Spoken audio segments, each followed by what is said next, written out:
Hi, I'm Mandy Pryor, and welcome to Spotlight on Pittsburgh. Spotlight on Pittsburgh is a program about Pittsburgh's most fascinating people and what they do to make our city an amazing place to live and work.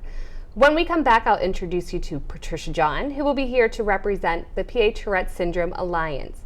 Later in this program, we'll bring on three impassioned ladies to speak of a brand new nonprofit, Bridges 365.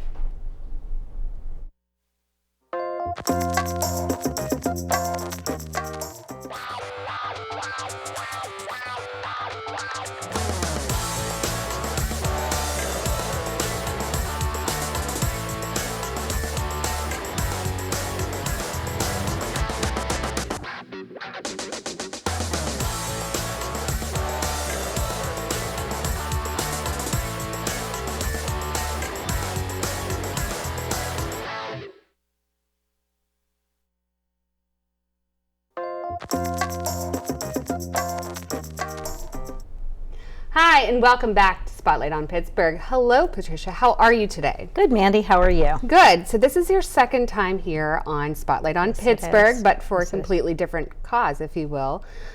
So today you are here to tell me a little bit about the PA Tourette Syndrome Alliance. I am. PA Tourette Syndrome Alliance is a nonprofit organization that helps provide acceptance, assistance, education, and support for people with Tourette syndrome, both in their communities, in their schools, and for their families if they need it. And so what made you're a board member. I am a board member. I believe you're treasurer as well. Yes, I am. So you have a full plate there. You're very involved. What made you decide to work with this alliance? Tourette Syndrome Alliance? Well, I have a daughter and a grandson that have Tourette syndrome. And Tourette syndrome is a very misunderstood disorder, if you will. And a lot of people who are diagnosed with Tourette syndrome don't talk about it, don't know how to deal with it. There's not a lot of information in the community about Tourette syndrome. So therefore, when they need support, it's very difficult to get.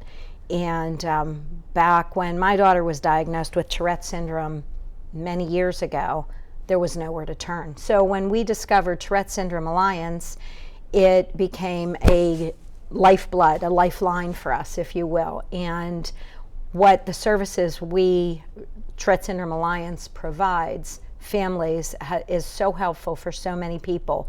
We provide family camps, and it's a place where people, families, children with Tourette syndrome can go, feel acceptance and support. We have education, and we also advocate for people in the community. We go into schools and educate teachers. We educate other students about Tourette syndrome and about what each individual is dealing with and going through and how we can be helpful as a community. So, So you know that, what people think they know about Tourette syndrome and what it really is are usually two very different things. So it's nice that we can help provide that education. And can you share with us a little bit? Because, I mean, it is, I don't want to say on the rare side, I'm not sure statistically how many people are affected by it? So the statistics change a lot because probably more people have Tourette syndrome than have been diagnosed. There was a whole generation of people who may have had Tourette syndrome that were never diagnosed. Sometimes people don't recognize the symptoms. So Tourette syndrome is diagnosed by having motor and vocal tics for a period of 12 months. And now a vocal tic is not necessarily words, but it can be throat clearing or sniffing. And it's diagnosed before the age of 18, anyway, for a period of 12 months.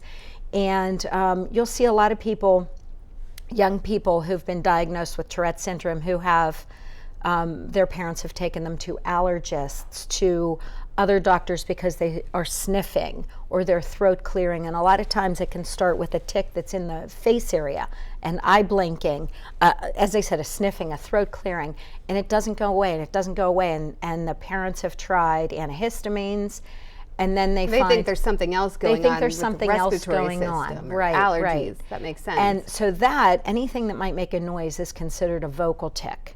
And then you might see a shrugging or a wincing or some other kind of movement that a person with Tourette syndrome will have. And Tourette syndrome is also an umbrella disorder. So there's other comorbid disorders that go with it. ADHD, OCD, and things like that can also be part of Tourette syndrome. So there are get intertwined sometimes. Absolutely, absolutely.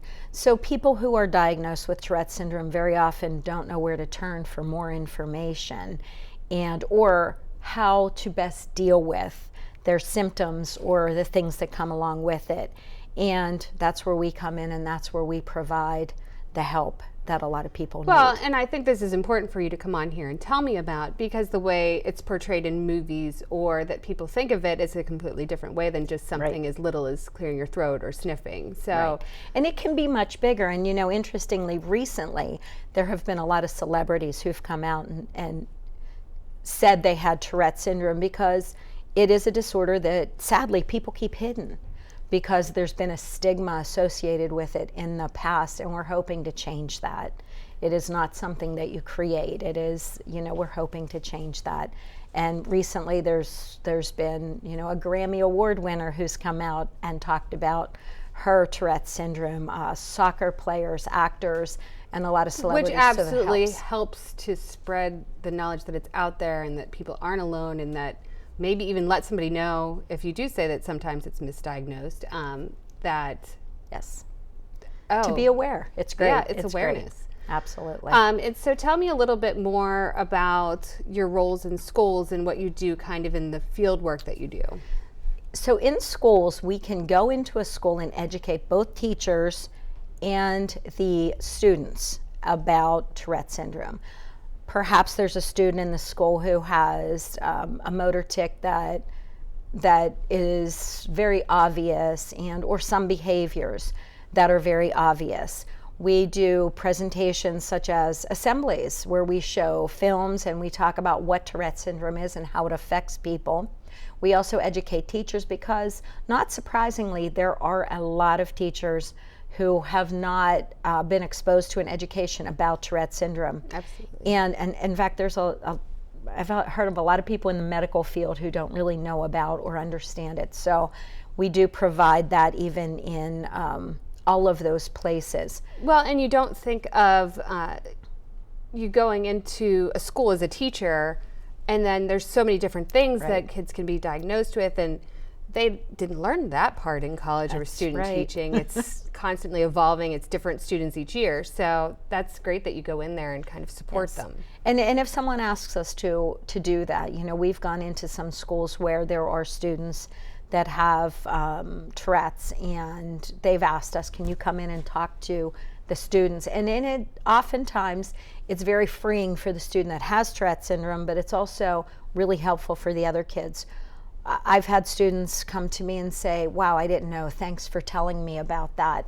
I had a teenager come up to me and say, I have to talk to my mom. I think my little brother has Tourette syndrome. After we gave them the sheet of what some of the symptoms are. So that's really, you know, that's really been helpful. And then with the other things that we provide, we do have someone sometimes at Children's, at the Tourette Clinic. The camps that we provide for families are very, very beneficial in so many ways. And it helps people to meet others in their community. And that's important too. I mean, when you find somebody else who has something, you don't feel kind of out and alone out there on that platform. Right. Especially with how bullying is. A lot of the bullying is because there's you aren't aware, and they just don't know how to deal with it. That's right. And so this can kind of help, at least for that. That's right. Support them more. Absolutely. Absolutely. So what do you think is the best way for somebody who doesn't know much about Tourette's to learn more, or if somebody wants to get involved in it? Well, we always are looking for volunteers or support. But if someone is interested in learning more about Tourette syndrome, whether they think they have it or they want to support someone they know who does, they can go to PATSAINC.org. It's patsainc.org. Or they can call, and I have to look at it, 1-800-990-3300. And whoever takes your call will help you, direct you to someone within your community. We are a statewide organization. We have a very large presence here in the southwestern Pennsylvania area. And also, I know that you do different events and fundraisers to help keep the organization going, to help grow it and grow the awareness within the communities. So do you have anything coming up? We don't have anything planned yet. We did recently have an event at Mad Mex in Robinson. We are planning some events, but nothing that I can give you in stone yet, but you'll be one of the first people to know, I promise. Thank you. And you can donate direct, of course, Absolutely. to the Alliance. Absolutely. Well, thank you so much, Patricia. I will have you back on here in just a little bit. We're going to meet the Bridges 365 girls in a moment. Women, I should say. Yeah. So thank you so much. Thank you, Mandy. To find out more about the PA Tourette Syndrome Alliance, go to patsainc.org. We'll see you back after the break.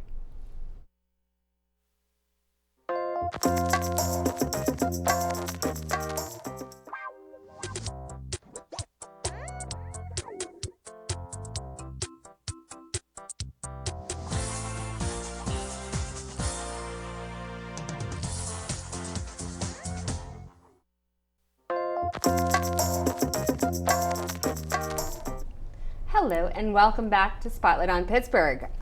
I have 3 guests on the couch today. This is the first time that I have filled up the couch with people passionate about what they do. So let's start with the introductions. We're going to start here with Rebecca. We're going to move our way down. We're going to talk about Bridges 365. We're going to have fun with it. And we're going to talk about literacy, right? Yes. Right. Okay, go ahead, Rebecca. So I am Rebecca, the president of Bridges 365, and our mission is building bridges to literacy and self-worth. So I've spent a lot of time studying why people sometimes make the choices they make. You know, we're all born into whatever family we have, but why do some kids go on to do great things and other kids keep repeating patterns that they know aren't healthy? Sure. And a lot of it comes down to literacy, which was really interesting because that's something that you think every kid is getting, but ultimately what you're getting at school clearly isn't enough. So there's been a lot of reports about books in the home actually create this pathway, and it's the subconscious need to have books, and that really changes your outlook on school and learning new things. And the statistics are crazy. I would recommend anyone look them up. But books in the home create this path to literacy, and it helps them with jobs. It helps them get more money, which usually helps people along the way to making better choices. But it's a whole thing that helps the community because you're making better choices with your healthcare. You can read your options. You can make choices that if you're illiterate, you really don't know what you're looking at. You can get better interest rates on loans. You can just understand the whole world around you. So we're just making an effort to put books in homes, because if you can't afford food or heat, you're probably not buying a book, and they're not cheap. No, they're not. I know that I have a almost 4-year-old, and we read at least 3 books. He wants to read 5 a night. So we're constantly trying to refresh his library, but once they're kind of hooked on it, it's a big difference. It is. Yeah. Mm-hmm. Yeah, so I mean, I'm fortunate. I know that my kids have books everywhere, and I grew up in a home where my grandmother was a teacher, so we always had new material. But to look at families who don't own a single book in their home, it's just not a priority if you're struggling. So it perpetuates the cycle of... Because you need food, you need clothing, you need shelter, so books kind of come in. But if you're struggling with all those things and you do have a book, there's importance on it. Yeah. And it builds this whole lifelong, books were important, somehow we always had them available. So we're trying to build this bridge and make it more affordable and accessible to families all over Pittsburgh and bridge the gap of there's a serious need. Now, was there something behind the Bridges 365 name because we are considered the city of bridges? Was that something? It was. I think that played into it for sure. It was. Yeah, we talked a lot about the actual bridges and the sister bridges and how they all start from different locations but end up on the same path, and that was kind of our way. I thought maybe like one of you lived on one side of the bridge, the other's on the other. I think we all grew up on different sides of the bridges, but yeah, the bridges was our tie-in was the sister bridges in Pittsburgh. They all start in different areas but end up on the same street, the same path. So that's what we're hoping to encourage here, is no matter where you come from, you can end up successful. That's wonderful. And so do you want to tell me a little bit more about what you're doing in the community to make this happen? Yeah, so we have a couple things that are going on currently. I'm actually going to defer that to Lyndsey. She can speak a little bit more about our Little Free Library initiative and what we're doing currently with that. We're really excited about it. We were actually lucky enough during our initial kickoff event to have one of my friends, her name is Trisha. She owns Trish Lee Designs, and she and her husband built a free little library for us. Little Free Library. I always mix them up. I always mix Little them up Free myself. Library. Yes. Yes. LFL. So Trish built this really cute little library that is still looking for a home. We're hoping to probably put it at Genesis of Pittsburgh, which is another charity that we work closely with. It would be a perfect location for there, because it's their goal is to help mothers and children that need a place to go and need support and need help. So it would be perfect to have books there for moms to have to read to their children. So that's what we're hoping to do with our first official little library. We're also working closely with Keystone Oaks High School. They're building us lots of libraries. That's wonderful. So that not only helps the kids, with their creative minds to, actually build these things and put their hard work, into play, but the outcome is they're going to help us donate the libraries to pediatricians' offices, or parks around the area, or locations where daycares, low income daycares, or places where English isn't a first language. That's one of the places that we want to target, where the community isn't necessarily speaking English as their first language. So we would love to incorporate books, ESL books, Differently. And and our first order of business for the next few months is to just encourage everyone to go through your home, find some old books, and take them to the little libraries that you see all around your community already. We're constantly collecting books, which is wonderful, and we would love to keep taking them from you, but our homes aren't now equipped. They need a home. Right. Our homes aren't the best place for them right now. We are waiting for the rest of the libraries to be built, and so we're encouraging everyone to find Well, the I little hope library. somebody out there who's watching has a storage unit that they could lend for just a little bit. Right. I mean, my grandma is one of the, she donates constantly. She loves giving us books. Some of them are really funny. But it's to the point where I'm like trying to find a place for them. Yeah. So we would love for everybody to, if you want to help, it's the easiest way right now, and it doesn't cost you a thing. You're literally just taking books from your home that you have read or don't want anymore and giving them to somebody that could use them. So. Well, my background, my grandmother was an English teacher. My father was an English major. I was an English major. Books have always been a huge part of my life, and I actually put up a Little Free Library on the Montour Trail a few years back, which replenishes itself often and almost has too many books just running itself, and people are running and walking past it. It's not next to homes or anything. So it's awesome. People are constantly taking it and shuffling. So I think that's wonderful, especially the locations and the focus on the kids. Mm-hmm. I think that's going to make a big difference. Yeah, we're hoping in the to. area. I believe one or a few of the libraries will be used as food pantries at a local organization called SHIM. It's South Hills Interfaith Movement Ministry. None of those. Don't listen to me. I apologize. Anyway. But they have very small locations. They're actually working out of garages that were donated because they didn't have space. Mm-hmm. So they're very small libraries, but it's pretty cool that they'll be able to put our very small little libraries out there. Yeah, that's wonderful. And be multi-purpose. Mm-hmm. Mm-hmm. Yeah. Well, that's great. Is there anything else that you guys have coming up that people can learn more? Where can they learn more? What can they do to help?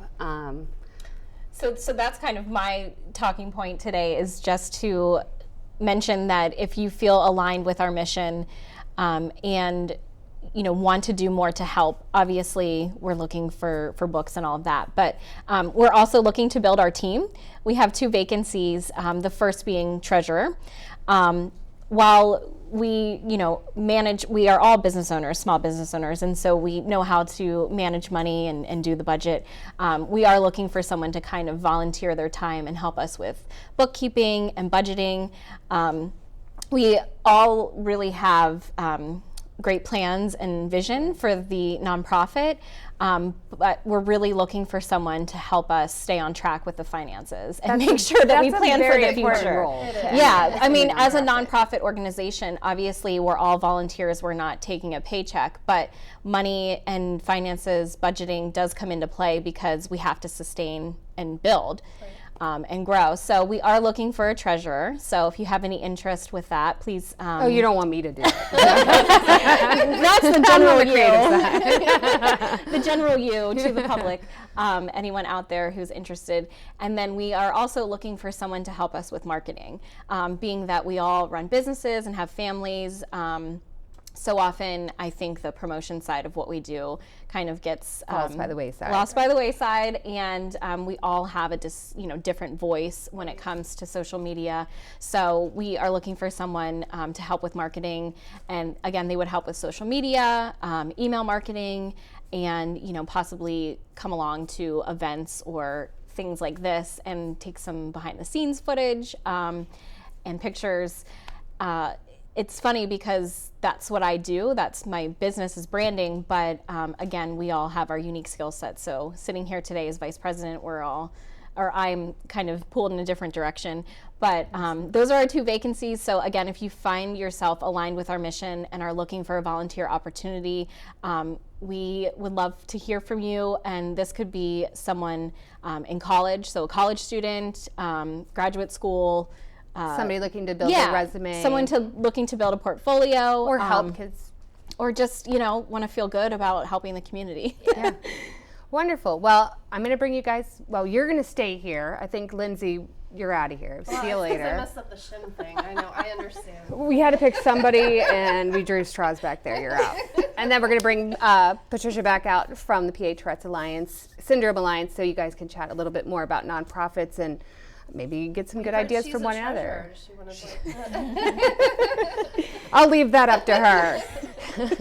All right, well, thank you very much, and we'll be back just in a moment. I can't wait to see all that these 3 women will do to help those in need with Bridges 365. We'll be back with Patricia and our Bridges 365 crew after the break.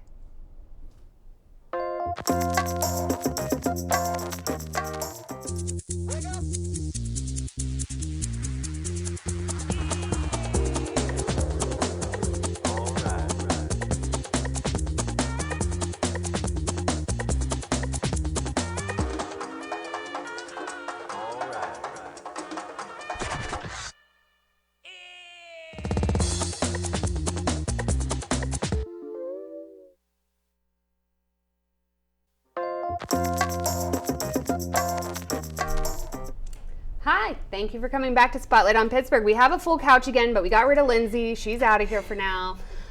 No, I'm just kidding. We love Lyndsey. So Patty she works with Heffron Tillotson, and she is a treasurer. I know her, she's a full plate, but maybe she can give you some ideas on the best ways to get a treasurer, find out a little bit more about what you guys are doing and see what you can do together. Mandy loves to throw these things at me.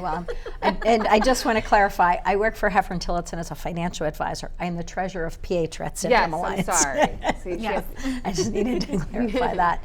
I think one of the best ways is to find somebody who's interested in finances in some way, but also interested in your organization.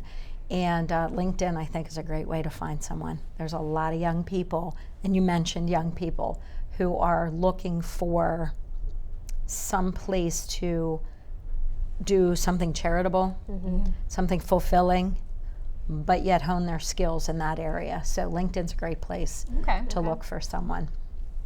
And so did you know everything about Tourette syndrome and all of the different things that she had talked about, or is that something new to you? No, I mean, I would say it was new. I didn't know all of the information that you were sharing, and I didn't know that there was an organization out there that would help people with that diagnosis. So it's interesting now. You know, I've been a small business owner for a couple years, and then now within the last year working with a nonprofit. And I think I'm learning a lot about the different organizations and nonprofits. I mean, everything is so specialized and niche now. I think that is really important, obviously in the business world, but also in the nonprofit world as well. Right. Yeah, I thought it was interesting to learn some of this. I had known about the tics, but I guess I always thought it kind of went along with the verbal side. So yeah, so that's what a lot of people think, that there's a lot of misconceptions. So, and I think too, you mentioned literacy, that can also tie in with so many other diagnoses, because some of one of those comorbid disorders with Tourette syndrome can be an inability to write. It's called dysgraphia, and some of the other disorders can cause kids or people, I say kids a lot, but anyone, to have some learning disabilities as well. So I think literacy is profoundly important in every way, with helping people that have certain disorders and just the general population. So it was nice to hear. And it's nice, I think, that we've partnered with a pediatrician. They were pretty excited that we could get different types of books out there to make sure kids understand that maybe they're not different. So I think they had a big push toward, books about kids with differences. So that's nice. That's good. Wonderful. We'll try to get maybe more literacy out there about Tourette's. And I have to see if there are any childhood books about that. I'm betting there is, but I don't know off the top of my head. There's probably some very, very small library. Yeah, there's a few authors. There's a series of books for teenagers right now that I know someone off camera can tell me what the title of it is, because I can't think of it.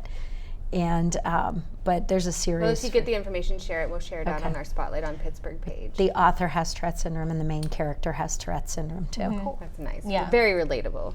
Yeah. Well, thank you all so much for coming on today. Hopefully we give a little more awareness to your causes and to help the kids out there who need help. I will be happy to share all of your information out, and the video will come out here on Peters Township Community TV soon. Thank you for joining us today on Spotlight on Pittsburgh. Also, please follow us on Facebook and Instagram at Spotlight on Pittsburgh, and join us again next time when we shine the spotlight on 2 new guests.